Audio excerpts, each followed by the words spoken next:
तो भाष्य देखिए, तो करें दुख योग रूप बंधस्य चित्त मात्र धर्मत्वे विचित्र भोगानुपपत्ति। दुख योग रूपी बंधन को चित्त मात्र का धर्म मान लेने पर विचित्र भोग की अनुपत्ति हो जाएगी। क्यों? क्योंकि चित्त जड़ है, वो भोग ही नहीं कर सकता। तो ये सब सुखी दुखी देखे जा रहे हैं, ये कैसे होंगे?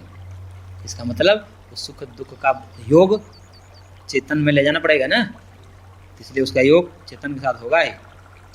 पुरुषस्य ही दुख योगम विनापि दुख साक्षात्काराख्य भोग स्वीकारे सर्व पुरुष दुखादीनाम सर्व पुरुष भोग्यता स्यान् नियामका भवात्। कहने के यदि पुरुष में दुख योग के बिना ही, यानी कि पुरुष में दुख योग नहीं ले जा रहे हो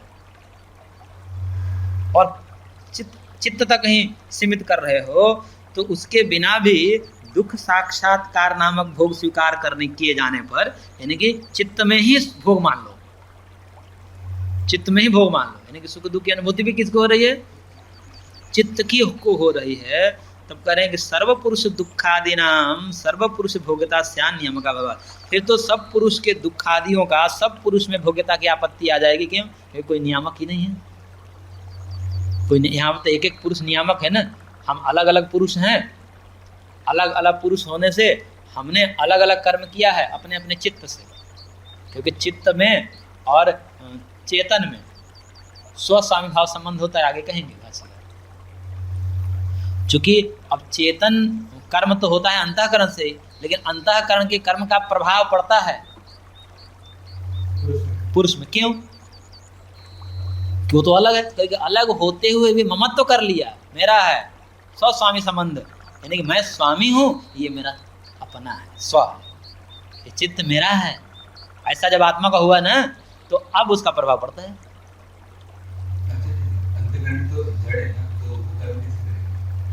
जड़ ही कर्म करता है, चेतन कर्म नहीं करता। यहाँ जितनी कुछ क्रियाएं हो रही हैं, आप देख रहे हैं, पत्ते हिल रहे हैं, धूल उड़ रहे हैं, ये सब क्या है?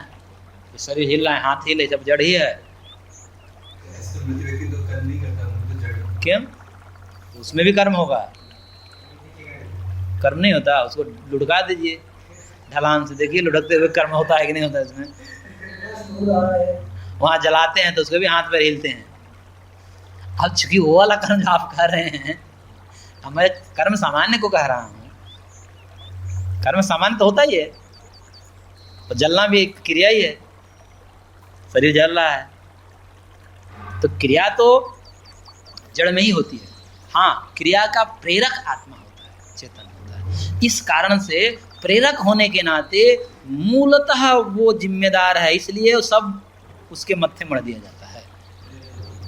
प्रेरक है ना, जैसे सैनिक के जय पराजय को अंततः आत्मा में कर दिया जाता है। क्यों? उसी के इशारे से सब हुआ है। जब आत्मा शरीर में थी तभी मन बुद्धि अहंकार से कर्म हुए हैं। यदि वो नहीं होता तो नहीं होता। इसका मतलब जिम्मेदार कौन है? इस कारण से उसको थोपा जाता है, मूल प्रेरक होने से। तो बोले क्यों हुआ? ये दोनों तो अलग हैं, फिर कैसे प्रभाव पड़ा? तो बोले कि ये स्वस्वामी संबंध हैं तो अलग। जैसे एक स्त्री अलग है, पुरुष अलग है, दोनों अलग अलग। जब तक अलग अलग है, दोनों में राग नहीं है, तब तक उसके घर वाले मरे हैं, वो मरे, बीमार पड़े, कोई मतलब नहीं है। लेकिन जैसे ममत्व कर लेते हैं कि ये मेरा है, ये मेरी है, तब उसके घर वाले बीमार पड़ते हैं, उसके बाद दोनों प्रभाव, दोनों रोते हैं। तो अलग अलग होते हुए भी जब तक ममत्व नहीं होगा, राग नहीं होगा, तब तक प्रभाव नहीं पड़ता। और पुरुष को राग हो गया किसमें? अंतःकरण, ये मेरा है। इस कारण से अंतःकरण के कर्म अब उसको प्रभावित, अलग होते हुए, ये स्वस्वामी संबंध है। देख रहे हैं, एक व्यक्ति को मैं यही सब ज्ञान दे रहा था। आगे हमारा गजब आप लोगों ने भी बनाया है। बोले हमने कहाँ बनाया? हमारा बनाया तो अद्वैत वाले ने जो इतना जटिल बना दिया है उसको। हम तो सीधा सीधा है, सीधा सीधा। तो कह रहे हैं कि सर्व पुरुष दुखादि नाम सर्व पुरुष भोक्ता स्यान् नियामका भवात्। सब पुरुष के दुखादियों का सब पुरुष में भोक्ता की आपत्ति हो जाए। क्यों? क्योंकि नियामक अभाव होने से। कोई नियामक ही नहीं है। यहाँ पर नियामक क्या है? चेतन ही तो नियामक है। अलग अलग चेतन नियामक है। देखिए पुरुष बहुत तो है, लेकिन ध्यान रखिएगा अंतःकरण सबका एक ही है। अब आपको ये समझ में नहीं आएगी बात, ये बात आगे आपको समझ में आएगी। सबका अंतःकरण एक ही है। हाँ, क्यों आते हैं? इसको आगे किया जाएगा, आगे किया जाएगा। एक अंतःकरण जो है ना, महतत्व जिसे बोलते हैं, एक अंतःकरण भगवान का समष्टि रूप अंतःकरण होता है। ये सबका अंतःकरण भगवान का अंतःकरण है, तभी तो नियंत्रण भगवान करते हैं सबके अंतःकरण में बैठ करके। कैसे नियंत्रण करेंगे सबको जीवों को? ईश्वर सर्वभूतानां हृदय से अर्जुन तिष्ठति भ्रामयेन सर्वभूतानि यंत्रारूढ़ानि मायया। जब तक से उसमें बैठे नहीं रहेंगे तो नियंत्रण कर पाएंगे? कब क्या संस्कार आपको देना है, कौन सा संकल्प दिया आपको गिरो, और कौन सा संकल्प करने का आप उठो। क्यों? क्योंकि सब नियंत्रण कर रहे हैं भगवान, आपके पूर्व कर्म उदित है। तो अंतःकरण रूप में वही है, इसलिए कहा जाता है अंतःकरण रूपाय तस्मै तस्मै विश्वात्मने नमः। अंतःकरण रूप में विराजमान प्रभु को नमस्कार है। अंतःकरण में वही है। तो एक समष्टि अंतःकरण होता है, उस समष्टि अंतःकरण में ही पुरुषों के कर्म के कारण भेद प्रतीत होते हैं। ऐसा लगता है कि आपके अंतःकरण में पाप चल रहा है, उसके अंदर सबका अंतःकरण एक ही है। एक ही अंतःकरण में कर्म भेद से भेद की प्रतीति होती है। ये व्यष्टि जो अंतःकरण है ना, ये वास्तविक नहीं है, कर्म भेद से है। कर्म भेद क्या है? वो एक सूत्र आएगा, नहीं कष्ट वो तो अलग है। व्यक्ति भेद कर्म विशेषा। ये जीवों के अंतःकरण में जो भेद होता है, सबका समष्टि अंतःकरण ही है। वो समष्टि अंतःकरण एक ही है जब, तो व्यष्टि अंतःकरण में अंतर क्यों आ रहा है? तो कह रहे हैं कर्म भेद से।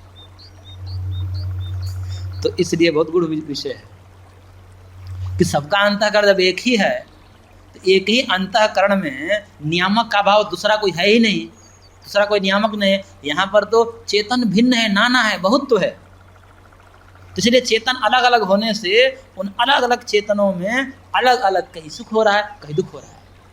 परंतु अंतःकरण एक ही होने से सुख दुख का नियामक होगा कौन होगा?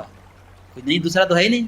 अंतःकरण एक ही है, और उसी में एक ही अंतःकरण में सुख दुख अलग अलग समय में कैसे हो जाएगा? नहीं हो सकता। इसलिए पुरुष की आवश्यकता है, और पुरुष बहुत्व है, एक नहीं है। तब जो है किसी में सुख है, किसी में दुख है, इस प्रकार से व्यवस्था बन जाएगी। नहीं तो नियामकाभावक, कोई सुख दुख का नियामक है ही नहीं, क्योंकि समष्टि रूप में अंतःकरण एक ही है। तो व्यष्टि रूप में आत्मा अलग अलग है, तो वो व्यष्टिगत आत्मा सब होगी और उसी में भोग को मानेंगे, तभी जाकर के समस्त पुरुषों का अलग अलग सुख दुख आदि का ये वैचित्र है, ये संभव हो पाएगा। अन्यथा सब सांकर्य हो जाएगा, सुख दुख का सांकर्य हो जाएगा। हाँ, इसलिए पुरुष को मानना ही पड़ेगा, और पुरुष में दुख को स्वीकार करना ही पड़ेगा। ततश्चायम दुख भोगा अयम च सुख भोक्ता इत्यादि रूप भोग वैचित्र्यम नोपपद्येत इत्यर्थः। इसलिए यह जो दुख का भोक्ता है, यह सुख का भोक्ता है इत्यादि रूप में जो भोग का वैचित्र है, विभिन्नता है, वो उपपन्न नहीं हो सकता। केवल अंतःकरण को ही भोक्ता मानोगे तो, इसलिए पुरुष को मानना ही पड़ेगा, पुरुष ही नियामक है। इसलिए विचित्र भोग की अनुपत्ति हो जाएगी यदि केवल चित्त को ही भोक्ता स्वीकार करोगे तो।